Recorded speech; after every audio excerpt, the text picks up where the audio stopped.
Malqaranın əsas qida mənbəyi sayılan quru otun qiyməti əl yandırır. Reallıq TV xəbər verir ki, bu barədə Xəzər xəbərin hazırladığı reportajda qeyd olunur.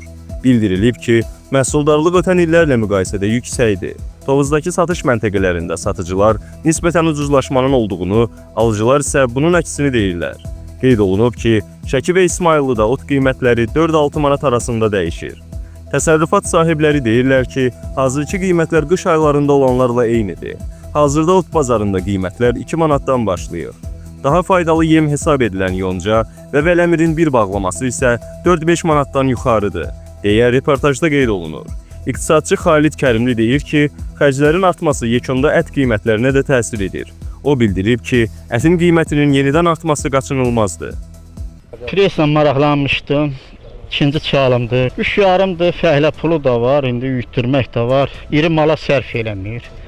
O gəlib baha başa düşür. Yemi zadı da var, otarmağı da var. Fəhlə pulu var, sərəkə pulu var, benzin pulu var, maşın pulu var.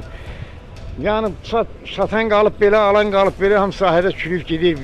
Yoxdur, mal saxlayan yoxdur. Şərait yoxdur, çətinləşir. Elə olur 20 gün, 15 günə bir maşın satan biz. Yonca presi 3.50-dir satışımız.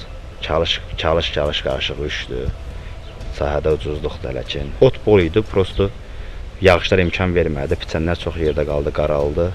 Düzdür, bu il ot boldur, ancaq biraz xərcimiz çox çıxır. Çünki texnikalarda çox biraz yuxarı qiymətə işləyirlər. Ot bağlamaların baha bağlayırlar.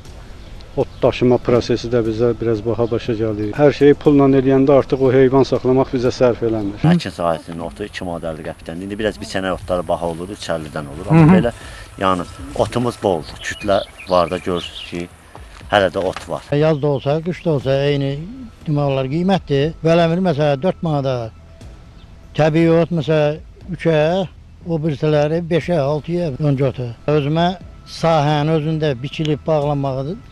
Hardasa 2 manata gəlir. 5 manat, 4 manat 50 qəpik, qışda da həmən qiymətdir, yayda da həmən qiymətdir.